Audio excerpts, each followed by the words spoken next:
Карамба ТВ представляет.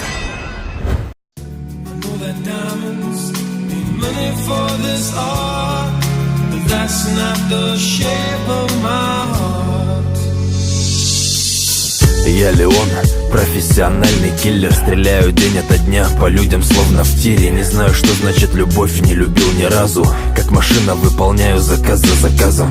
День сейчас или ночь для меня не важно. Моя жизнь давно стала цвета сажи. Нет эмоций, только цель, за ней иду, понимая, что в итоге опущусь ко дну. Друзья, кто это, не слышал про таких? А может, дружбы вовсе нет, и это просто миф. Мой друг только он, я с ним навсегда. У него тоже нет корней, как и у меня. Я думал, так и буду жить, по-другому никак. Но нет, ей удалось разрушить вечный мрак.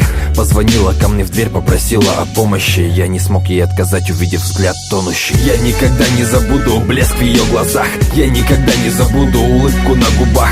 Я никогда не забуду твое милое имя, Матильда, моя маленькая богиня. Ей всего 12, а внутри пустота. Ни ласки, ни заботы не видела она. Родителям без разницы, что случится с ней. А я любил с каждым днем ее все сильней. Всю ее семью в тот день зверски убили. Даже братишку, которому было 4. Только его она любила из своих родных. Но теперь только она осталась в живых.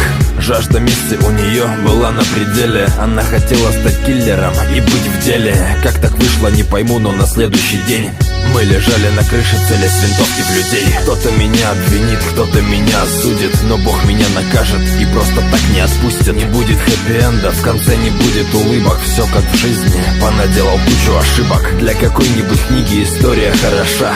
10 баллов бы поставил за такие слова. Да и вам бы посоветовал узнать всю историю. Это рэп кинообзор, вверх по траектории.